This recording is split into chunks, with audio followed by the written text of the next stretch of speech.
Alors, nous avions Walter Gehring la semaine dernière, qui est un peu, comme je dis, mon père scientifique, et j'ai deux frères scientifiques, Jean-François Toussaint, que vous avez vu il y a 2 semaines, et Bruno David, mon compère. Alors lui, Bruno est un directeur de recherche au CNRS, il est basé à Dijon, et au départ c'est un géologue. Mais c'est un géologue qui est rapidement venu au vivant et est devenu un des meilleurs spécialistes au monde de l'évolution d'un groupe qui sont les oursins. Alors, je pense que c'est pour ça qu'il a pris un hérisson aujourd'hui. Je lui disais, ça va rester une sorte de piquant de toute façon. Hein. Et donc l'idée de Bruno ce matin avec nous, c'était de nous développer en fait un clin d'œil, un coup d'œil sur un aspect très, très intéressant qui est le rôle des transports créés par l'humanité aujourd'hui sur la biodiversité. Vous verrez en bien ou en mal. Et c'est beaucoup plus impactant que ce qu'on pourrait croire. Hein. Je vous ai parlé à un moment des ballastages des grands navires. Quand on est parlé de l'océan, bien sûr c'est très important, mais il n'y a pas que ça. Donc il va vous en parler pendant l'heure qui vient, et après je prendrai le relais comme d'habitude, tout à l'heure dans 1 heure. Voilà, merci. À toi Bruno. Merci Gilles. Non, j'ai un micro, c'est bon. Voilà, donc je vais vous parler de biodiversité et de transport, et essayer de vous montrer que ce n'est pas seulement une affaire de hérissons, même si bien sûr on trouve pas mal d'animaux écrasés sur les routes. J'ai même trouvé une peluche d'animal écrasé, c'est vous dire. Mais ce n'est pas ça le vrai problème. La question, elle est beaucoup plus complexe, en fait. Il y a des transports, c'est-à-dire que c'est un déplacement d'un endroit vers un autre. Ces transports, ces déplacements d'un endroit vers un autre, ils peuvent affecter des systèmes strictement naturels. C'est-à-dire que la biodiversité, elle n'est pas statique, elle peut bouger en elle-même. Ça peut aussi affecter des systèmes artificiels où l'homme est facteur forçant du système, avec un petit camion, un petit avion ou un petit bateau. Quand ce sont des systèmes naturels, on peut parler de mobilité. Cette mobilité, elle est soit active, les petits oiseaux ils se déplacent activement, soit passive, ça peut être des larves, on verra tout à l'heure. Si ce sont des systèmes artificiels, ça peut également provoquer des mobilités de la biodiversité de manière active ou passive, mais ça peut aussi, et ça a aussi un certain nombre d'effets induits à travers des pollutions, à travers de la fragmentation des espaces, à travers des choses comme ça. Donc je vais essayer de vous développer un petit peu tout ça. Mais pour ne pas parler que de questions d'anthropisation, j'ai choisi de commencer mon exposé par les systèmes naturels, en dehors des activités humaines, et je vais vous faire un bref couplet là-dessus. Effectivement, la biodiversité, elle se déplace. Elle bouge en elle-même. Alors ici, une magnifique image de guépard, qui est le mammifère le quadrupède le plus rapide au monde, hein, qui peut atteindre pratiquement ou dépasser un petit peu 110 km/h. Alors pourquoi elle se déplace? Elle migre, elle bouge, il y a des transports passifs. Essentiellement, les organismes sont à la recherche d'habitats. Ils cherchent des endroits pour s'installer. Ils étendent leurs aires de répartition. Il y a aussi des facteurs d'évitement ou de compétition, c'est-à-dire qu'ils sont en compétition avec un autre organisme qui les éjecte d'un endroit et ils vont aller se déplacer dans un autre. Donc il y a toute une série de mécanismes et de processus qui expliquent ces déplacements de biodiversité. Alors il y a des déplacements qui sont des déplacements actifs, comme les migrations, ici de magnifiques oies bernaches du Canada, qui font des voyages aller-retour à travers l'hémisphère nord, donc des migrations. Il y a beaucoup d'organismes qui se déplacent à travers des migrations. J'en ai mis ici quelques exemples. Les papillons monarques également à travers l'Amérique du Nord, les rennes en Scandinavie, les baleines à travers l'océan qui remontent de l'océan austral, que je connais bien, jusque sous les tropiques. Donc il y a des animaux qui se déplacent, qui migrent et qui font des allers-retours. Mais il y a aussi des allées simples. Par exemple, les criquets migrateurs en Afrique, qui se déplacent par grandes nuées, tout le monde a entendu parler de ça, ce sont des allées simples, la biodiversité, elle bouge. Et ce n'est pas d'aujourd'hui que la biodiversité bouge. Ça fait un bon moment que ça a commencé, en fait, dès qu'il y a eu des organismes vivants sur Terre. Alors je vais vous donner un petit exemple, c'est ce qu'on appelle le PETM, parce que, comme a dit Gilles, je suis géologue de formation, donc je n'ai pas résisté à vous mettre un tout petit peu de paléontologie ou de géologie. Donc le PETM, ça veut dire Paléocène, Éocène thermal maximum. Vous n'avez pas besoin de vous souvenir de ça. C'est quelque chose qui se passe il y a 55 millions d'années. Donc là, c'est 65 millions d'années d'histoire de la Terre. Là, on est il y a 65 millions d'années. Là, c'est aujourd'hui. C'est un événement qui se passe ici. Et cette courbe verte, c'est quelque chose qui est proportionnel à la température sur Terre. Donc on voit très bien d'ailleurs ici, à cette époque-là, la première phase de glaciation en Antarctique, où l'Antarctique se couvre de glace. On a un refroidissement très net. Et aujourd'hui, on est là, on est sur cette courbe pointillée. Et on voit qu'il y a 55 millions d'années, il y a une pointe là qui émerge. C'est cet événement de réchauffement extrêmement rapide. Et cet événement de réchauffement extrêmement rapide, presque aussi rapide que ce qui est en train de se passer aujourd'hui, ça a provoqué des migrations, des mouvements de population animale, et notamment ce sympathique petit animal qui s'appelle Teilhardina, qui a été baptisé en l'honneur de Teilhard de Chardin, et qui a fait une migration qui a duré quand même 25 000 ans. Alors comment est-ce qu'il a migré? En fait, il a profité de ce réchauffement et de l'installation de corridors forestiers ici à travers le détroit de Bering. Ça, c'est l'Amérique, ça, c'est l'Asie, la Scandinavie est par là, le Groenland est par là, ça, c'est l'océan Arctique. Et il a suivi les corridors forestiers, il est allé jusqu'en Amérique du Nord. Quand il a été en Amérique du Nord, il est repassé par le Groenland et il est revenu en Europe. Donc il a fait toute une migration qui a duré 25 000 ans. Donc vous voyez que la biodiversité elle a des capacités importantes à se déplacer de manière active, mais également de manière passive. C'est très classique, c'est simplement un transport par des fluides porteurs. Ici, c'est simplement par le vent, donc ce n'est pas une publicité pour la rousse, hein, mais ça y ressemble. Ici, c'est une forêt de conifères en Allemagne. C'est aussi valable dans les courants, dans les transports de courants. Ça, c'est une image célèbre d'une petite larve de calmar qui a été prise à Banyuls, je crois d'ailleurs, hein, ou pas loin, dans une station marine. Donc c'est toute la question du transport par des fluides porteurs qui peuvent courir de très grandes distances. Je vous en ai mis une image un petit peu plus scientifique ici, qui concerne les larves de coraux. Donc là, il s'agit d'une modélisation de la dispersion des larves de coraux. Plus les couleurs sont chaudes, rouge, jaune, orange, plus ce sont des chemins empruntés par les larves de coraux dans l'océan. On voit très bien qu'il y a des secteurs où il y a énormément de transport, il y a un trafic intense de larves de coraux, là également, là un petit peu moins, on en retrouve également beaucoup ici. Et ce qu'il y a d'intéressant sur une figure comme celle-ci, c'est qu'on voit ici toute cette zone blanche. Donc ça veut dire qu'on a un système globalement avec beaucoup d'échanges dans ce compartiment-là, un autre système avec des échanges ici dans le Pacifique. Évidemment, là, ça ne passe pas puisqu'il y a le canal, il y a l'isthme de Panama, sauf si ça passait par le canal. Et puis là, il y a une zone frontière, une zone barrière, il y a un petit essai ici, mais il n'y a pas grand-chose qui passe. Donc on peut modéliser également ce genre de choses, le transport de la biodiversité dans les systèmes naturels. Alors ce transport passe également par d'autres organismes. L'exemple type, c'est la pollinisation, hein, bien entendu. Donc les organismes, les insectes ici, les abeilles ou les papillons, transportent le pollen des fleurs d'une fleur à l'autre. Ça ne concerne pas que les insectes, les écureuils savent très bien transporter aussi les glands ou les noisettes d'un endroit à l'autre pour favoriser la dispersion de ces autres organismes. Alors, ce qui est intéressant, il y a un modèle qui est intéressant, c'est comment finalement se colonisent aussi des espaces vierges. Alors, la colonisation d'espaces vierges, par exemple une île, une coulée de lave, une zone dévastée par le feu, par des météorites, donc il y a une sorte de remise à zéro ou d'apparition, et le transport va permettre d'installer dans une première phase des pionniers, puis ensuite il y a une stabilisation. La stabilisation, elle va généralement prendre plusieurs siècles.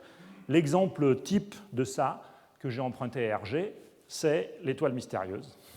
Il y a une île qui apparaît et il y a des organismes qui s'installent dessus. Alors je ne sais pas ce qui avait fumé Hergé avant pour voir des champignons comme ça, mais en tout cas, il y a des choses qui s'installent sur une île. Alors il y a un exemple qui ressemble beaucoup à ça. C'est une petite île qui s'appelle Surtsey, qui est née en 1963 au sud de l'Islande. Donc au sud de l'Islande, il y a cette petite île qui apparaît, donc ça c'est une image d'époque. Et puis voilà ce que ça a donné aujourd'hui. Donc on a une île qui fait à peu près 2 km de long, qui fait un peu moins de 200 mètres de hauteur. Et puis il y a des plantes qui se sont installées dessus, il y a des animaux qui se sont installés dessus. On a 70 espèces de plantes à peu près, il y en a 500 en Islande. Donc pour vous dire qu'en une cinquantaine d'années, voilà où on en est. Et il y a une douzaine d'espèces d'oiseaux pour 370 en Islande. Donc c'est assez peu quand même. Donc voilà ce que ça donne. En termes de dynamique, les bactéries s'installent tout de suite, comme d'habitude. Hein. Ensuite, il y a des lichens, il y a des mousses, il y a des plantes. Les insectes, il faut le temps qu'ils arrivent. Souvent, ils arrivent dans les pattes des oiseaux. Il y a des araignées. Les araignées se font transporter des fois par leurs fils qui jouent le rôle de cerfs-volants, puis elles peuvent arriver d'assez loin. Et puis, il y a des oiseaux qui sont installés en gros en 3 ans. Ça ne veut pas dire qu'il n'y a pas des visites d'oiseaux tout de suite, parce que les oiseaux se déplacent, ils vont venir voir tout de suite ce qui se passe. Mais l'installation avec nidification, ça prend à peu près 3 ans, etc. etc. Ici, c'est un colambole, une larve de colambole qui vit dans le sol, puis les petites plantes qui sont en train de s'installer. Là, ce sont des photos subactuelles, hein, donc c'est une cinquantaine d'années après l'émergence de l'île, et vous voyez que c'est une île quand même assez importante qui est née et qui se fait progressivement coloniser. Alors, il n'y a pas que cet exemple, il y en a un tout récent, je ne sais pas si vous avez été attentif à l'actualité cet automne, à la fin de l'automne, mais il y a une petite île qu'on voit ici, qui est apparue à côté d'une autre petite île, au Japon. Là, c'était le 20 novembre dernier. On a cette petite île qui est apparue, qui s'appelle Niijima. Et puis, voilà l'aspect qu'elle avait un mois plus tard, juste avant Noël. Voilà à quoi ressemblait cette petite île à côté du Japon. Alors, bien sûr, elle n'est pas encore colonisée par aucun organisme. C'est un petit peu trop récent. On verra si cette île a un avenir, ce qui n'est pas certain. D'ailleurs. Et dans tout ce paysage, il y a l'espèce humaine aussi. L'espèce humaine, elle adore bouger. On l'a remarqué, vous êtes venu ici en bougeant, par exemple. Elle adore bouger, et ce n'est pas d'aujourd'hui. Il y a un peu plus d'1 million d'années, il y a nos ancêtres, non, c'est pas ça, il y a nos ancêtres, Homo erectus, qui sont sortis d'Afrique et qui ont commencé d'aller se promener un petit peu partout. Ils sont allés jusqu'en Indonésie, ça a donné le pithécanthrope, ce qu'on appelait le pithécanthrope de Java, qui est en fait un Homo erectus. Il y a l'homme de Flores également. Donc ils ont parcouru des distances assez considérables dès cette époque. Et cette insatiable envie de bouger de l'homme, elle a continué avec Homo sapiens, c'est-à-dire avec nous, qui sommes sortis d'Afrique il y a à peu près 200 000 ans et qui nous sommes promenés à travers toute la planète. Il y a 15 000 ans, on est arrivé en Amérique du Sud, 50 000 ans en Australie, etc., etc. Donc les espèces bougent, elles bougent naturellement. Mais en ce qui concerne Homo sapiens, cette insatiable envie de bouger, eh bien, elle a continué. Elle a beaucoup continué jusqu'à nous emmener sur la Lune, pour le moment, peut-être plus loin encore après, et surtout depuis le 19e siècle, elle a un certain nombre de conséquences. Elle commence à avoir des impacts, simplement parce qu'avec la technologie qui se développe, ça commence d'avoir un impact sur le reste de la planète. Et c'est de ça que je vais vous parler maintenant dans la deuxième partie, avec les transports suscités par l'homme. Ça va être une partie un petit peu plus longue. Donc, biodiversité et transport. Les transports, ça suppose de l'énergie, des véhicules, des infrastructures. Ça génère un certain trafic, et ça a un certain nombre de conséquences que je vais décliner dans la suite de l'exposé. La dépense d'énergie provoque un certain effet de serre, voire de la pollution. Les infrastructures provoquent une emprise, et le trafic lui-même provoque éventuellement une dispersion des organismes. Et tout ça, ça peut fragiliser les espèces, voire les conduire à l'extinction. Ça fragmente les paysages, et ça transporte un certain nombre de choses, avec un certain nombre de conséquences qui sont derrière. Alors, commençons par les effets de serre. Qu'est-ce que ça représente? Est-ce que c'est important? Est-ce que ce n'est pas important, finalement, ce qui est suscité, ce qui est généré par les transports? Si on regarde, par exemple, le nombre de véhicules en France, entre 1983 et 2009, je n'ai pas trouvé de chiffres plus actuels, je n'ai peut-être pas suffisamment cherché. Les véhicules particuliers ont augmenté pendant cette période d'un peu plus de 20 ans, de 25 ans environ, 26 ans pour être précis, de 31%, les utilitaires de 47%, tout ça pour la France. Et en termes de kilomètres parcourus, on en est à 400 milliards de kilomètres parcourus en 2007. Ça a augmenté de 60% depuis 1983, tout ça pour la France. Et on en est à 2000 millions de tonnes transportées en 2007. Tout ça, ce sont les données du ministère des Transports. Donc ça veut dire que la circulation sur le réseau national, elle a doublé en un peu plus de 20 ans. C'est ça que ça veut dire. Donc on est dans une phase d'extension assez importante. Et ces véhicules, qu'est-ce qu'ils font? Eh bien, ces véhicules, ils consomment de l'énergie. Alors, si on regarde la répartition mondiale de la consommation de pétrole en 1999, ce dont on s'aperçoit, c'est que les transports comptent pour 6% de transport aérien, 41% de routier et 5% de maritime, c'est-à-dire que globalement, les transports, c'est 50% du pétrole consommé à l'échelle mondiale. C'est là où j'ai mis des petits losanges jaunes. Et pour la France, ça atteint 70%, parce qu'en fait, comme on a de l'énergie nucléaire, proportionnellement, les transports sont plus importants. C'est simplement ça que ça veut dire. Alors, ces véhicules consomment de l'énergie et ils en consomment de plus en plus. Alors, c'est paradoxal parce qu'on sait très bien que nos véhicules consomment moins. C'est-à-dire que si on se retourne vers les années 50 ou 60, on avait des voitures un petit peu comme ça, au moins en Amérique du Nord, qui fumaient beaucoup, qui consommaient énormément, mais elles étaient peu nombreuses et elles ne roulaient pas beaucoup. Aujourd'hui, on a des véhicules qui sont beaucoup plus nombreux. Certes, ils consomment moins, mais ils sont plus nombreux et ils roulent beaucoup plus sur des réseaux de plus en plus importants. Alors ça, qu'est-ce que ça représente en termes d'émissions de gaz à effet de serre? Entre 1990 et 2003, eh bien, on s'aperçoit qu'en 1990, l'industrie était le plus gros facteur de production de gaz à effet de serre et que désormais, ce sont les transports qui ont augmenté de 23% entre 1990 et 2003. Donc on voit très bien les deux courbes qui se croisent. Si on fait le total de chaque côté, c'est à peu près la même chose. Il n'y a pas plus de production de gaz à effet de serre, mais simplement les transports occupent une place plus importante. Et les transports représentent 26% à peu près des émissions de gaz à effet de serre en France. Et au niveau mondial, 19%. Toujours pour la même raison de la production d'énergie nucléaire en France, qui fait que les transports occupent une place proportionnellement plus importante. Donc ces émissions de CO2, on le sait très bien, c'est lié aux énergies fossiles. Et ces énergies fossiles, qu'est-ce que c'est si on réfléchit un tout petit peu? C'est simplement qu'on brûle du carbone qui a été stocké globalement au carbonifère quand il s'agit de charbon, un peu plus tard quand il s'agit de pétrole.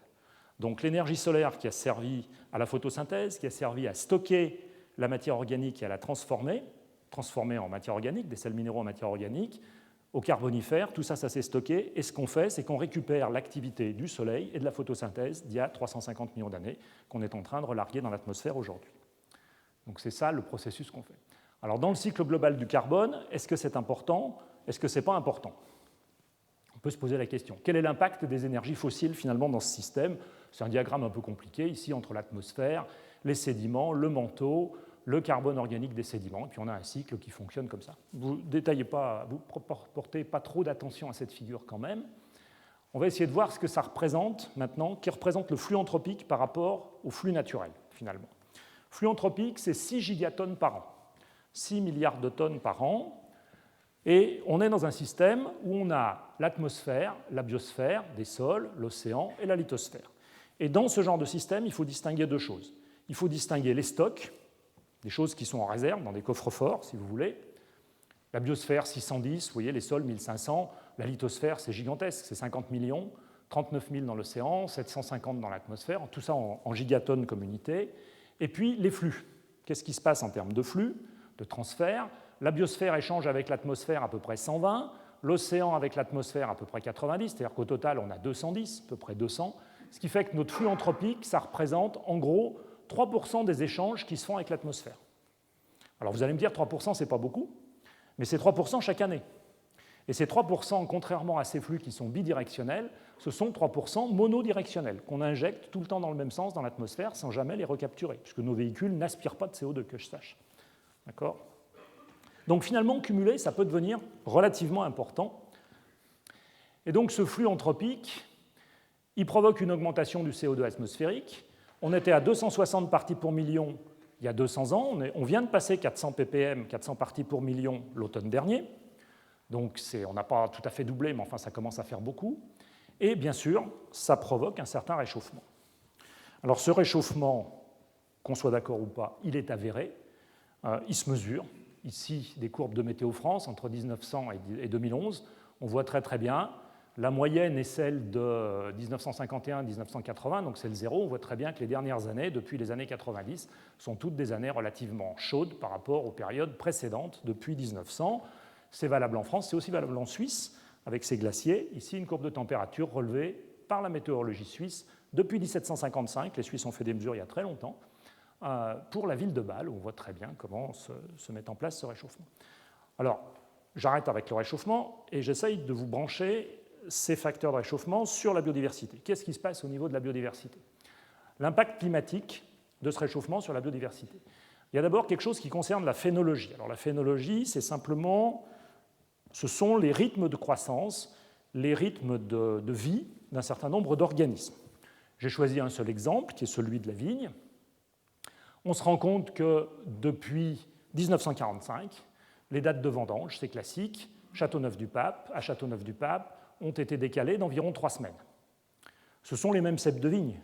Les gens de Châteauneuf-du-Pape gardent très longtemps leurs ceps de vigne, ce sont des ceps qui sont éventuellement centenaires, donc ce n'est pas la vigne qui a changé. Les viticulteurs ne sont pas devenus fous non plus, ils ne récoltent pas du raisin vert. Donc ça veut bien dire que la maturité de la vigne est plus précoce, sans que les autres paramètres aient changé. Et ça, c'est un effet du réchauffement climatique sur la biodiversité en termes de rythme des organismes. J'aurais pu vous montrer des exemples sur des oiseaux, sur des mésanges, sur des choses comme ça également. L'impact climatique, ce sont également des mobilités qui se mesurent cette fois en quelques années. Comme disait notre regretté collègue Robert Barbeau, les animaux votent avec leurs pattes. C'est-à-dire qu'on voit des animaux, des organismes qui se déplacent et qui suivent des changements climatiques. Ici, c'est un grand crabe araignée qui vit au sud de l'Amérique du Sud, et on a repéré quelques larves de ce grand crabe, et quelques adultes aussi d'ailleurs, sur la péninsule antarctique. C'est-à-dire qu'ils ont franchi le passage qui est au sud du Cap Horn, qui s'appelle le passage de Drake, et ils sont allés voir ce qui se passait de l'autre côté. Il n'y a pas encore de population installée. Un autre exemple, ce poisson fort sympathique avec ses petites dents pointues, qui est un barracuda. Ces barracudas viennent de l'océan Indien et de la mer Rouge. Ils sont passés en Méditerranée orientale et désormais, il y a des populations installées qui se reproduisent en Provence, c'est-à-dire qu'à côté de Marseille, vous avez des bancs de barracudas qui sont installés. Ça ne doit pas vous empêcher de vous baigner d'ailleurs. Impact climatique également. Un exemple cher à notre ami Yvon Lemao, les manchots de Crozet ou de Kerguelen. Ici, ce sont des manchots royaux. Et là, ça a l'impact court sur quelques années. Avec le réchauffement climatique, le front polaire se déplace vers le sud, puisqu'on est dans l'hémisphère sud, donc il fait de plus en plus chaud. Le front polaire se déplace vers le sud, ce qui fait que les manchots qui doivent quitter l'île de Crozet pour aller chercher de quoi nourrir leurs petits qui sont restés avec l'autre parent sur l'île, doivent parcourir des distances de plus en plus importantes, ce qui veut dire que le parent qui reste et le jeune doivent jeûner pendant plus longtemps, et donc que le succès de reproduction diminue. C'est-à-dire que la survie à l'envol du jeune manchot est de moins en moins probable. Alors, est-ce que ça va conduire jusqu'à une extinction? On ne sait pas encore, mais en tout cas, ça met l'espèce un petit peu en danger, dans la mesure où il y a moins en moins de manchots qui sont capables d'atteindre un âge où ils peuvent ensuite se reproduire, devenir adultes, etc. etc. Donc, vous voyez l'impact de cet effet de serre sur un certain nombre de paramètres, la phénologie, les migrations d'espèces, voire, dans des cas plus sérieux, des extinctions. Donc voilà pour les effets de serre. Maintenant, les pollutions. Donc ça, c'est assez classique. Je vais passer assez rapidement sur les pollutions. Les transports produisent des déchets divers. Ici, des carcasses de voitures. La biodiversité est forcément affectée, puisque ça a un impact sur les surfaces, sur la végétation, sur les sols. Ça injecte un tas de choses dans les sols. Voilà une image du bocage normand. Alors vous allez me dire, c'est pas possible. Si, c'est possible, c'est bien le bocage normand. La preuve, ici, c'est un dépôt de pneus dans le bocage normand, photo d'Ouest-France, qui a pris feu, et donc qui dégage un certain nombre de choses dans l'atmosphère. Donc ça génère un certain nombre de pollutions chimiques. La contribution des transports est importante. Les transports sont responsables à 90% de la pollution par le cuivre, 60% pour cette chose horrible, l'hexachlorobenzène, et puis on connaît bien le monoxyde d'azote, on nous en parle régulièrement, pour 60% le monoxyde d'azote, sachant que la parade est plutôt dans les pots catalytiques, donc il y a sans doute une amélioration de ce côté-là. Mais je voulais vous parler d'une pollution engendrée par les transports qui est assez, pas seulement anecdotique, mais qui est assez illustrative, qui concerne le sel sur les routes. Vous savez qu'en hiver, on met du sel sur les routes. Alors cet hiver, il n'a pas fait très froid, on a mis peu de sel sur les routes, du moins en France, mais en Amérique du Nord, je pense qu'ils en ont mis pas mal. Donc ce sel sur les routes a un certain impact. Voilà des niveaux de sel enregistrés dans des zones humides, dans une zone humide naturelle, dans une zone humide le long d'une route. On voit que ça multiplie par 50. Ce sont des données qui viennent du Michigan et du Canada, donc de la côte est de l'Amérique du Nord, de la partie est de l'Amérique du Nord. Donc on voit très bien que la quantité de sel injectée, ça change quand même beaucoup ce qu'on retrouve dans les zones humides. Ça, c'est un petit lac qui est au Canada, et on voit très bien que la mise en place du salage s'est faite en 2001, et on voit l'adoption du salage instantanément sur le niveau de sel dans le lac, l'effet que ça peut avoir. Alors ça a aussi un impact sur la biodiversité, de manière curieuse, deux impacts. Ça peut détruire la végétation, parce qu'il y a de la végétation qui n'aime pas du tout le sel. Donc ici, on voit très bien une destruction partielle de végétation le long d'une route qui a été salée en hiver. Et puis de manière plus intéressante, enfin un petit peu auquel on s'entend moins, il y a des espèces invasives qui profitent de ça. En effet, les routes mènent au bord de la mer, où il y a des espèces qui sont déjà adaptées à des embruns, à des choses comme ça, donc qui sont des espèces qui supportent certaines quantités de sel. Et on s'aperçoit que ces espèces, notamment celle-ci, le goldenrod, qui est ces jolies petites plantes à fleurs jaunes, elle vient de la côte atlantique et elle suit les routes avec les salages en hiver.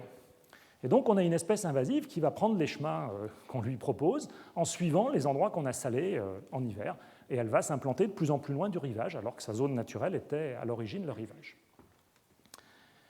Ici, une image du trafic maritime en 2012, on passe dans la mer cette fois, toujours pour ces questions de pollution. Donc on a 16 millions et quelques, ça veut dire équivalent 20 pieds. Alors équivalent 20 pieds, c'est la mesure standard qu'utilisent les transporteurs pour dire combien j'ai transporté de marchandises cette année.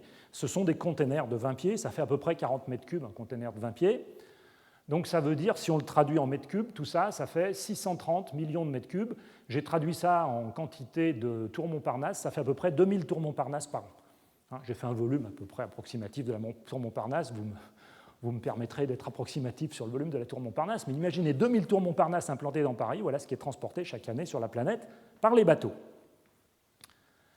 Alors ça génère des pollutions, tout ça parce qu'il y a des naufrages, il y a des dégazages, il y a des pertes de containers, ici un cargo en perdition, ici un largage de pétrole par une plateforme, et ce bruit de fond annuel pour le pétrole, ça représente 2 à 3 millions de tonnes par an. C'est le bruit de fond, c'est hors grande catastrophe.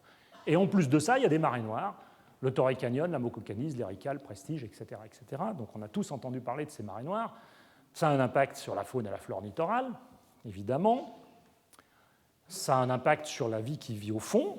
Ici, c'est un pauvre scaphandrier à qui on a demandé sans doute de nettoyer une partie du fond. J'aime mieux être à ma place qu'à la sienne. Alors, qu'est-ce que ça veut dire maintenant en termes de biodiversité, ça? C'est grave ou pas, docteur? Une catastrophe comme celle de la Mokokanis en 1978, c'est plus de 20 000 oiseaux qui ont été tués. Ça a représenté 20% de diminution de la faune benthique sur une zone de 200 km à peu près, et tout ça en 2 semaines. Mais en 2 semaines, il y a eu également 70 000 tonnes évaporées, parties dans l'atmosphère, 40 000 tonnes dispersées, donc on ne sait pas bien où ça va, 90 000 dans les sédiments, et déjà 10 000 tonnes dégradées par les bactéries en 2 semaines. Alors ça nous amène à nous interroger sur la résilience, sur la capacité de restauration des écosystèmes. Les impacts d'abord, comment ensuite ça se restaure. Et ça peut rendre presque optimiste. Ça ne veut pas dire qu'il faut continuer d'avoir des marées noires, mais ça peut rendre presque optimiste. La destruction, elle se fait en quelques jours. Pour les oursins, il fallait quand même que je parle un tout petit peu d'oursins, pour les oursins, c'est immédiat. Ils meurent tout de suite. Pour les algues, c'est variable, ça va dépendre des algues. Mais ce qui est intéressant, c'est que la stabilisation, elle est en quelques mois, et une recolonisation complète, c'est complètement effacé, ça dure 10 ans, ce qui est relativement peu de temps finalement. Et on s'en est aperçu avec la catastrophe qui a eu lieu dans le golfe du Mexique, avec la plateforme BP, je crois, qui avait fui dans le golfe du Mexique. Les bactéries sont capables de réagir extrêmement vite, se développent, et en fait, mangent le pétrole qui a été dispersé relativement rapidement. D'où la capacité de résilience de ces écosystèmes. Voilà. Donc j'arrête avec la pollution, et maintenant je vais vous parler de l'emprise des transports. Très important. Les infrastructures. En France, on a 1 million de kilomètres de routes et 400 000 kilomètres de grandes routes et d'autoroutes. Tout ça sans les rues, hein. Je ne parle pas des rues dans les villes. On a 32 000 kilomètres de voies ferrées, c'est presque rien par rapport aux routes. Hein. Alors si on essaye de voir ce que ça représente en surface, en disant une route, ça fait à peu près de telle largeur, ça a telle emprise, ça représente 1% du territoire, 5 000 km².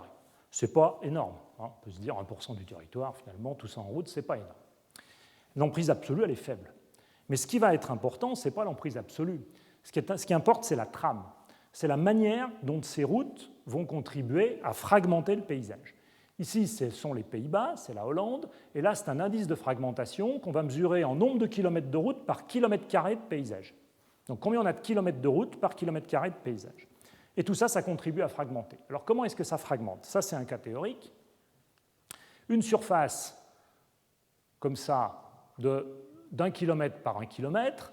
Ce qui est en gris, c'est un effet de bordure, mettons que ça soit une forêt, et les animaux ne vont pas s'installer en bordure de la forêt parce que ça ne leur plaît pas, ils vont uniquement s'installer à l'intérieur. Donc sur les 100 hectares disponibles, si on a un effet de bordure de 100 mètres de chaque côté, il y a 64 hectares disponibles pour que, je ne sais pas, moi, des sangliers s'installent ou un autre animal s'installe.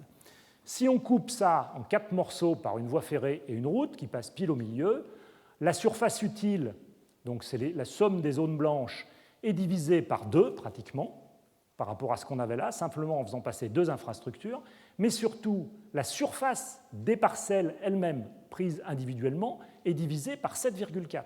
C'est-à-dire que si on a des espèces qui ont besoin d'un espace vital assez grand, on les prive de cet espace vital, simplement par le jeu de la fragmentation.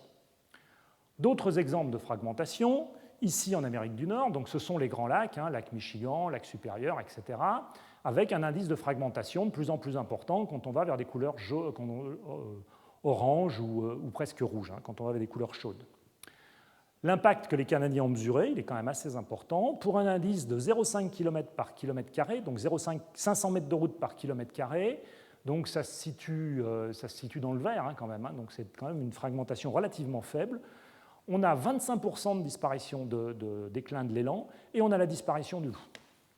Donc si on veut se débarrasser du loup dans les Alpes, c'est pas compliqué, il n'y a qu'à faire des routes. Mais je ne porterai pas de jugement de valeur là-dessus. L'impact des infrastructures. Alors, pour faire plaisir à mon ami Gilles, un carabe. Ornithins. Donc, un exemple de carabe de part et d'autre d'une autoroute. Ça, c'est l'autoroute, et ça, c'est une boucle de parking de part et d'autre de l'autoroute. Et ça, ce sont les échanges entre des petites populations de carabes d'un côté de l'autoroute, de l'autre côté de l'autoroute, et éventuellement à travers l'autoroute. On voit qu'il y a très très peu d'échanges qui se font à travers l'autoroute, et même assez peu avec ce qui se passe à l'intérieur des boucles de parking. C'est-à-dire qu'on isole des populations. On provoque un isolement de population. Alors là, j'ai une diapositive, c'est la plus technique de tout mon exposé, je vous rassure. Quel problème ça peut poser, ça? En fait, c'est un problème de génétique des populations, et là, je vous ai fait tourner un petit modèle qu'on peut trouver sur Internet.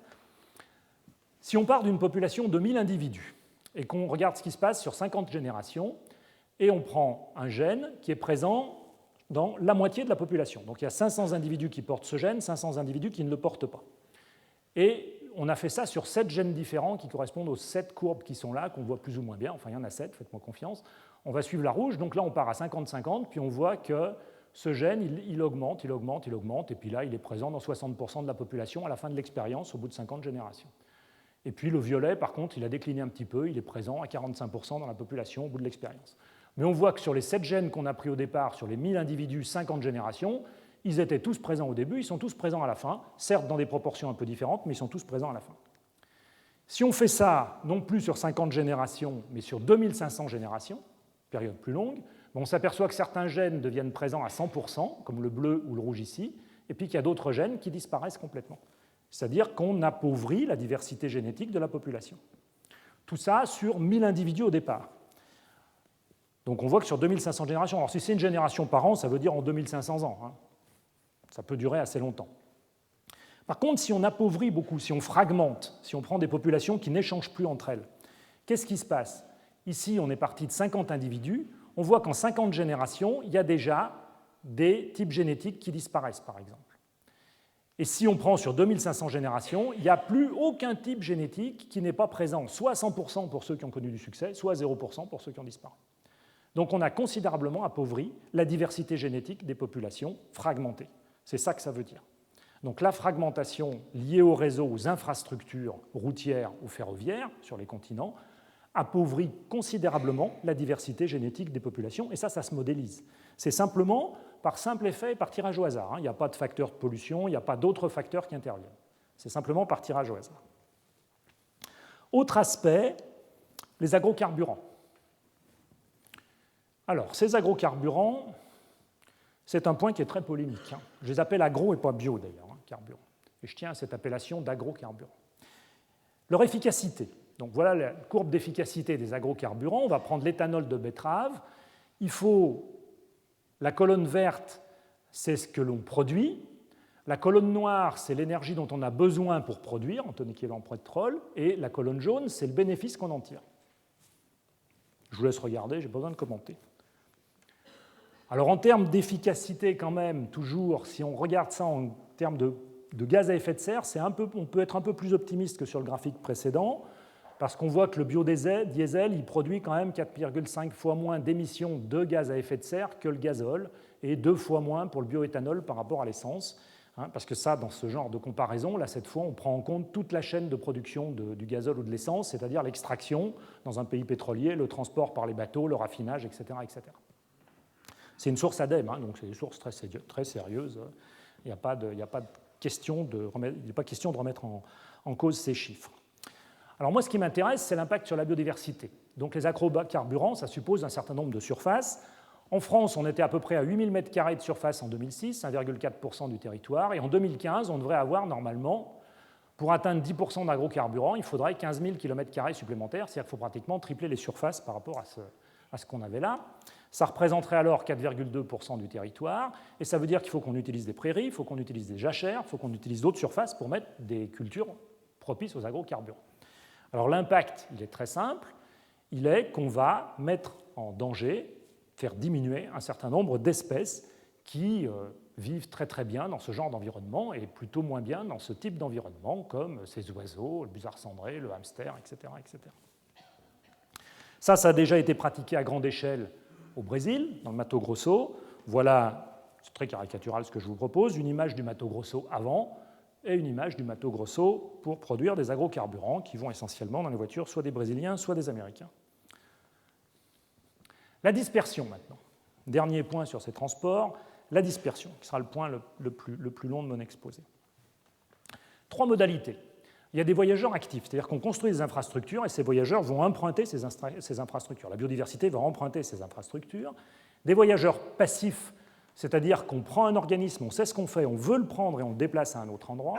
Et puis des passagers clandestins, c'est-à-dire que les organismes voyagent un petit peu incognito, ça va être dans l'eau de ballast des bateaux par exemple. Alors, les voyageurs actifs, on a construit des canaux. Par exemple, on a construit un grand canal entre le Main et le Rhin. Alors c'est bien, ça permet de faire circuler des bateaux, c'est mieux que des camions, ça a des avantages, mais ça a aussi des inconvénients, ou ça a au moins, sans même parler d'inconvénients, ça a des impacts sur la biodiversité.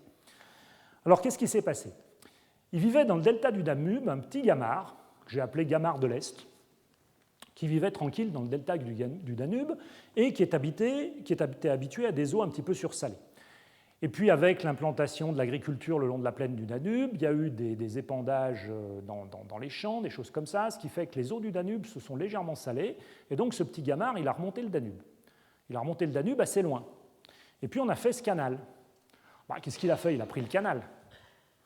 Donc il a pris le canal, donc il a remonté l'estuaire, depuis l'estuaire jusqu'au haut du Danube, il a mis 50 ans à remonter, en 91. On agrandit considérablement le canal en 92, donc il prend le canal, et une fois qu'il a eu pris le canal, il était dans le Main, et là il était dans le sens du courant, donc en moins de 10 ans, il s'est retrouvé dans tous les grands fleuves d'Europe. Alors c'est un gamard qui a des épines, les poissons n'arrivent pas à le manger parce qu'il se pique la bouche, d'accord? Il a apporté des maladies avec lui qui parasitent les gamards natifs, et on le retrouve jusqu'à Nantes, dans la Loire. Et à Nantes, qu'est-ce qu'il a fait? Il a pris le bateau, il a traversé l'Atlantique. D'accord? Donc là, qu'est-ce qu'on a fait? C'est lui qui a bougé tout seul, on ne l'a pas transporté. On lui a offert une voie de passage. Et il l'a prise. Voilà. Responsable mais pas coupable, ce monsieur, qui s'appelle Ferdinand de Lesseps, et qui a creusé un canal, vous savez où, notamment le canal de Suez, et ça a provoqué des migrations d'espèces de la mer Rouge vers la Méditerranée via ce canal de Suez, à tel point qu'on parle de migrants lessepsiens pour ces faunes qui se sont implantées, qui sont passées de la mer Rouge en Méditerranée. Il y a énormément d'espèces qui sont passées. C'est plusieurs dizaines d'espèces par an qui passent. Donc quelques exemples. Un exemple très très connu et emblématique qu'on appelle le poisson-lapin, qui est ce poisson. Voilà, un autre poisson. Ça représente au total plusieurs centaines d'espèces. Je vous ai dit peut-être pas plusieurs dizaines par an, mais 5 à 10 par an. Et à tel point qu'on a cette province lessepsienne en Méditerranée. Des déplacements volontaires aussi. L'homme essaye de se dire je vais maîtriser les choses, je vais vous expliquer comment il faut faire, je vais jardiner la planète, je vais déplacer des trucs, vous allez voir, ça va marcher. Ça marche moins bien souvent qu'on pense, avec un certain nombre de maladresses. Ici, les îles Kerguelen dans le sud de l'océan Indien, un endroit qui m'est cher. Et avant 1772, la découverte de ces îles par Kerguelen, il y avait une petite plante qui s'appelle une azorelle, une plus grande plante qui est le chou de Kerguelen, il y avait des albatros, il y avait des pétrels, un certain nombre d'oiseaux. Les hommes arrivent avec leurs bateaux, 1772, il y a des rats sur les bateaux, les rats débarquent évidemment, et les rats, qu'est-ce qu'ils font? Ils mangent les œufs des oiseaux, ce sont des oiseaux qui nichent à terre, donc les rats mangent les œufs des oiseaux. On importe des lapins, en se disant ça fera toujours une réserve au cas où il y a un bateau en perdition, ils pourront manger des lapins quand ils arriveront. Les lapins, ils mangent les choux et les azorelles, qui étaient les plantes endémiques de Kerguelen. Mettez-vous à leur place. Ils n'avaient pas mangé des pierres. Alors on dit qu'il faut corriger tout ça. Donc en 1950, on met des chats. En disant ils vont manger les rats, ils vont manger les lapins. Les chats, au lieu de courir après les rats et les lapins, ils ont les œufs d'oiseaux et les petits oiseaux qui nichent sur la plage. Ils mangent les oiseaux. Pas tous, il en reste. Mais ils mangent aussi les oiseaux. Donc il reste les rats, les lapins, et maintenant il y a les chats.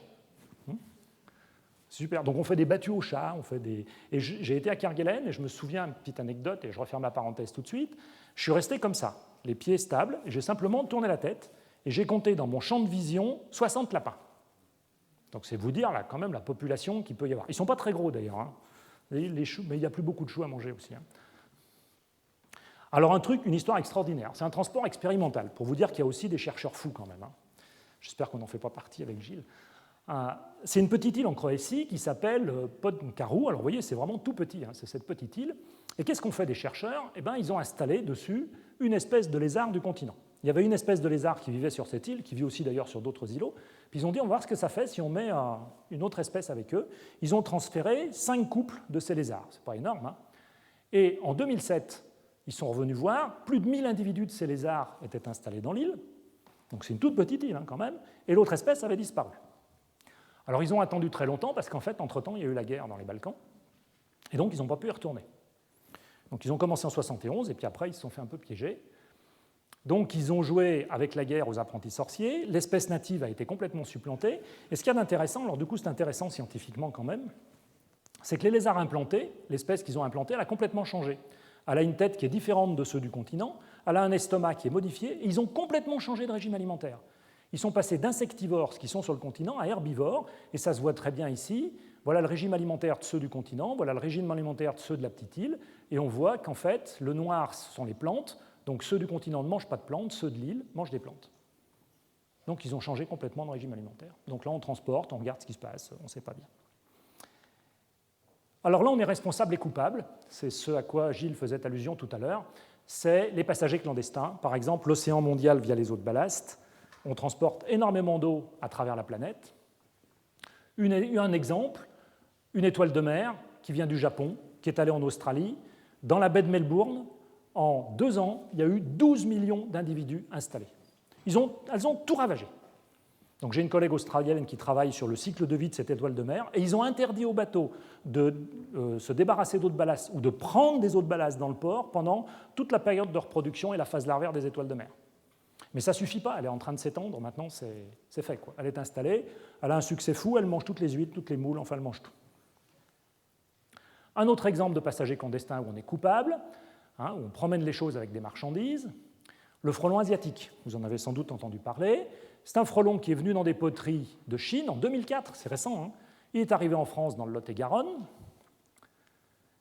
Le voilà, il est très envahissant, il est prédateur des abeilles, il fait des gros nids énormes, il pique, il n'est pas très agressif, heureusement. Et voilà la carte de répartition de ce frelon asiatique, grâce au Muséum national d'histoire naturelle d'ailleurs. Et on voit que, alors les couleurs, ça correspond à la propagation en fait, ça c'est sa zone d'implantation. Donc il s'est implanté là en 2004, il s'est dispersé dans le sud-ouest de la France, et il y a eu une surdispersion en Bourgogne par des camions, tout de suite. C'est-à-dire qu'il est arrivé dans des poteries de Chine, et après on l'a mis dans des camions et on l'a emmené en Bourgogne. De toute façon, il va quand même gagner, je pense, un espace assez grand. Il sera limité par ses capacités d'adaptation. On voit qu'ici, il n'arrive pas à s'installer parce que c'est trop au nord.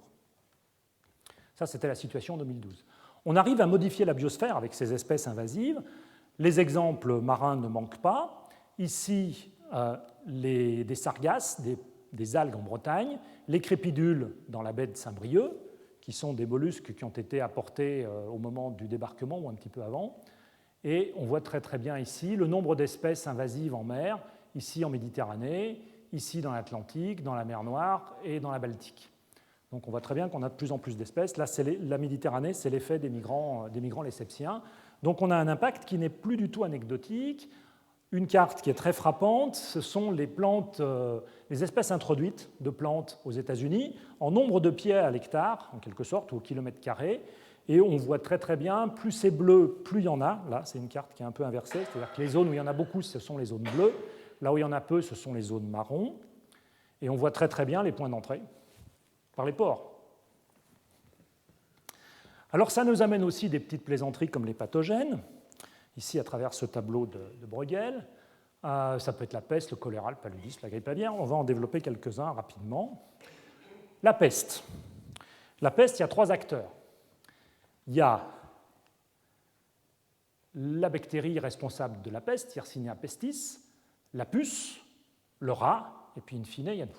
Enfin, il y a ces 3 acteurs principaux avec la peste. La grande peste médiévale, avec ses bubons, elle est partie de Caffa en 1346. Il y avait un siège dans cette ville de Crimée. Donc il y avait le siège dans cette ville. Ils essayaient de se balancer des cadavres de pestiférés par-dessus les remparts dans un sens et dans l'autre pour provoquer une infection chez les uns et les autres. Enfin bref, ça a pris le bateau, ça a fini par arriver à Marseille en 1348 et ça a fait les ravages qu'on connaît en Europe occidentale. Il y a eu 17 à 10 millions de victimes en 100 ans en France. Une petite commune de Côte-d'Or, pas très loin de chez moi, 1500 habitants. Sur 1500 habitants, 630 morts en un été. Vous imaginez l'ambiance, hein ? Je vous laisse imaginer. Un exemple que j'adore, c'est Marseille, 1720. Qu'est-ce qui se passe à Marseille en 1720 ? Il y a un bateau, le Grand Saint-Antoine, qui vient de Syrie et qui est passé par Tripoli au passage, et il y a eu plusieurs morts à bord. Il s'est pointé à Gênes, les Italiens ont dit non, il ne vient pas. Il arrive devant Marseille et il transporte des draperies à destination de la foire de Beaucaire. Alors qu'est-ce qui se passe? Il devrait aller en quarantaine, mais le premier échevin de la ville de Marseille est celui qui possède les draperies et qui veut absolument qu'elles soient à la foire de Beaucaire. Donc qu'est-ce qu'il fait? Il fait en sorte que la quarantaine saute et qu'au lieu de que ça soit une grande quarantaine, ça soit une petite quarantaine. Donc que le bateau soit sur la côte. Et il demande à ce qu'on décharge ces draperies. Et dans les draperies, qu'est-ce qu'il y a? Dans ces tissus, qu'est-ce qu'il y a? Il y a des puces. Donc la peste arrive. Au début, elle touche les dockers, la lie de la population. Ce n'est pas très important. Les aristocrates et les notables de l'époque n'étaient pas touchés. Puis finalement, ils sont touchés aussi. Ils sont touchés aussi. Ça tue 50 000 Marseillais, quand même. Ils sont à Pomègue, comme je vous le disais, le 4 juin. Puis ils débarquent ici, puis après on les éloigne de nouveau. Mais c'est trop tard, la peste a débarqué. Donc il y a des gens qui sont extraordinaires pendant cette phase d'épidémie de la peste. Mais ce que je trouve encore plus extraordinaire, c'est que sur une plaque dans Marseille où il y a la liste des bienfaiteurs de la ville pendant cette épidémie de peste, il y a le nom de ce grand échevin qui a survécu, du premier échevin qui a survécu à l'épidémie. Comme quoi, déjà en 1720, il n'y avait pas toujours une belle moralité. Un autre exemple, mon bateau partira demain pour l'Amérique et je ne reviendrai jamais, c'est Guillaume Apollinaire, Edmond Rostand, deux victimes de la grippe espagnole qui a ravagé l'Europe en 1918-1919. Là, on transporte les bourreaux, comme pour la peste, c'est le bourreau qui est transporté. Donc voilà les pics d'épidémie, voilà quelques images de l'épidémie. Ça a fait 40 millions de morts, c'est-à-dire beaucoup plus que le conflit mondial, au moins 2 fois plus que le conflit mondial. Donc c'est énorme. C'est parti de Chine, par là, sans doute en provenance de canards, c'est passé au porc, c'est passé à l'homme, c'est parti de Chine, c'est allé en Amérique du Nord, et d'Amérique du Nord, on était en 1918, c'était la fin de la guerre, il y avait les soldats américains qui débarquaient en Europe, ils sont venus avec cette épidémie de grippe espagnole, ça envahit l'Europe, déjà considérablement affaiblie par la guerre, et ça a fait des ravages considérables également en Europe, dans les tranchées, en dehors des tranchées. On l'a appelé grippe espagnole, non pas parce que c'est parti d'Espagne, mais parce que le roi d'Espagne l'a attrapé également. Alors, dans cette grippe espagnole, il y a quelque chose d'extraordinaire, il y a une histoire intéressante, c'est l'histoire de ce bateau, le Madonna, qui a ramené dans l'île de la Réunion les poilus de la Réunion qui avaient participé au conflit. Et il a ramené 1603 poilus de retour, il y en a 1690 qui étaient morts sur le front entre 1915 et 1918. Donc ce bateau arrive, il transportait de la terre aussi, il transportait les poilus, la terre c'était pour se lester simplement. Et donc la grippe arrive avec les poilus ou avec la terre, il y a une discussion là-dessus dans l'île de la Réunion. En 1919, ça fait 1000 morts dans la semaine de Pâques, 1919, à Saint-Denis. 6 000 morts dans l'île sur une population de 170 000 habitants, c'est-à-dire que ça fait du 35 pour 1000, à comparer à 6 pour 1000 pour la France entière. Pourquoi? Parce que qu'est-ce qui s'est passé? Quand on a vu que la grippe arrivait, on n'a rien fait. Le responsable de l'île, le gouverneur de l'île à cette époque, je ne sais pas s'il avait le titre de gouverneur, il a dit non, c'est pas grave. Il y avait un médecin de l'hôpital qui l'avait vraiment alerté. Il a dit non, c'est pas grave, il n'y a qu'à laisser courir. Et en fait, il a laissé courir jusqu'à ce qu'il y ait des morts. Alors, quand on s'est aperçu qu'il y avait cette épidémie, on a surtout tout arrêté. On n'a rien fait du tout. On a laissé l'île se débrouiller toute seule. On a arrêté de faire venir des bateaux, des choses comme ça. On les a laissés tout seuls. On les a abandonnés en quelque sorte. Et il y a un ouragan qui s'est levé, qui apparemment, on dit, a dispersé les miasmes de l'épidémie. En tout cas, l'épidémie s'est arrêtée à ce moment-là. Une autre histoire de transport et de biodiversité qui est assez épouvantable, c'est en 1995, c'est un monsieur qui habite assez loin de l'aéroport de Roissy, qui prend de la fièvre et qui meurt. Et puis on fait une analyse, parce que ça paraît bizarre, et on se rend compte qu'il est mort en fait du paludisme, alors qu'il habite loin de l'aéroport. Les moustiques qui débarquent des avions, généralement, ils ne vont pas au-delà d'une dizaine de kilomètres autour de l'aéroport. Donc on s'est dit, c'est quand même bizarre, lui il habite beaucoup plus loin de l'aéroport, c'est pas normal. Comment ça a pu se passer? Donc on a fait une enquête de voisinage et on s'est rendu compte qu'il avait un voisin qui travaillait à l'aéroport et on pense que le moustique est arrivé en avion à Roissy, qu'il est sorti de l'avion, que sortant de l'avion il est allé se nicher sous le capot d'une voiture dont le moteur était encore tiède ou chaud, qu'il est resté dans la voiture, que la voiture l'a transporté jusque dans le lotissement où habitait la pauvre victime, qu'il est sorti de la voiture, qu'il est allé piquer le voisin et que le voisin est mort. Donc ça c'est biodiversité et transport. Et ce n'est pas fini, ça peut continuer, parce que voilà une carte du trafic aérien en 2010. La grippe aviaire, classique. Alors c'était la grande catastrophe. Il faut recenser les fabricants de cercueils, ça pourrait faire plus de 200 000 morts en France, c'est Doctissimo qui nous disait ça, il ne faut pas trop croire Doctissimo. L'éclaireur, recenser les places dans les cimetières, les oiseaux migrateurs contaminés vont nous arriver dessus, le Figaro, 7 juillet 2005, terrible. Et pour bien enfoncer le clou, on nous mettait des cartes comme ça en rouge, disant c'est l'horreur, ça arrive, regardez, il y a les pointillés là, ils ne sont pas encore arrivés, mais ça ne va pas tarder, ça nous arrive dessus, il y a des morts partout, c'est le cataclysme. Encore une carte, grippe aviaire, le danger des migrations, et il y a un coupable, c'est l'oie à tête barrée, sale bête, qui nous amène la grippe aviaire. Et on va tous mourir. Alors si on réfléchit un peu plus, très classique, voilà les routes des oiseaux migrateurs à travers le monde, et on se rend compte que ces routes des oiseaux migrateurs, elles sont essentiellement nord-sud. Elles ne sont pas est-ouest. En fait, il y a un coupable beaucoup plus vraisemblable, qui est le transmongolien et le transsibérien, parce qu'en fait, si on trace les voies de cette épidémie, ça suit les transports. Donc cette grippe aviaire, qu'est-ce que ça a été finalement? Ce sont des élevages intensifs. On fait un élevage intensif, j'ai appelé ça au bonheur des virus. Vous avez un élevage d'une seule espèce, il y en a partout, les virus ils sont là, c'est formidable pour eux. Il y a un oiseau qui meurt, ils se sont développés partout, ils passent sur les suivants, en plus celui qui meurt, on leur remplace, on leur remet un œuf. Donc ils n'ont qu'à en profiter. Donc plus le transport qui provoque une diffusion rapide quasi mondiale, c'est parfait. Simplement, c'était une grippe qui était assez peu contagieuse pour l'homme, malgré tout, donc il y a eu très peu de victimes. Si ça avait été très contagieux, ça aurait été autre chose. Un dernier exemple, c'est on transporte les victimes cette fois. Donc on se transporte en Virginie en 1647, les colons s'installent sur la côte est américaine, et là, on va transporter les victimes. Jusqu'à présent, je vous ai montré des exemples où on transportait les bourreaux, si vous voulez. Maintenant, on transporte les victimes. Les victimes, ce sont les pommiers. On implante des pommiers qui ne sont pas natifs de cette région du monde. On met des pommiers pour manger les pommes, évidemment. Et à cet endroit, il y a une petite mouche qui s'appelle Ragoletis pomonella, qui est très belle, et qui se nourrit des fruits d'aubépine. Elle pond dans l'aubépine, et ses larves font des galeries dans les fruits d'aubépine et se nourrissent des fruits d'aubépine. Alors on lui apporte des pommes. Alors, elle n'est pas idiote, la mouche, elle se dit, tiens, les pommes, c'est pas mal, je vais essayer. Et il se trouve que les périodes de fructification des pommes et de l'aubépine se recouvrent. Donc ça lui permet de passer de la pomme à l'aubépine. Et donc elle mange des pommes, elle creuse de ses galeries, et si on coupait cette pomme, on verrait que c'est tout marron à l'intérieur. Enfin, la pomme est immangeable. C'est un ravageur terrible des pommiers. Et qu'est-ce qui s'est passé, en fait? C'est que ça, c'était la mouche de l'aubépine, à l'origine, la petite courbe gris clair ici. D'accord? Et elle était calée sur la fructification de l'aubépine, de façon à ce que ces larves ici, à l'éclosion, puissent se nourrir des fruits d'aubépine. Et il y a un recouvrement entre la fructification de l'aubépine et la fructification du pommier. C'est-à-dire qu'il y a certaines mouches qui ont pu s'implanter sur le pommier, et depuis 1647, ces mouches ont décalé leur période de reproduction, et donc aujourd'hui on se retrouve avec des mouches du pommier et avec des mouches de l'aubépine. Elles ne sont pas toutes passées sur le pommier. Donc on a deux formes de mouches qui ont des phénologies, des périodes de reproduction différentes. Et on a ces mouches qui sont vraiment installées sur les pommiers et qui ravagent les pommiers. Et là, on a transporté la victime, c'est-à-dire qu'on a amené la victime, on a posé sa tête sur le billot, prête à se faire découper par le bourreau, qui était cette petite mouche. Dernier aspect, quelques aspects marginaux, les transports, ça tue aussi, enfin ça provoque un certain nombre d'accidents. Là, j'ai été trouver des chiffres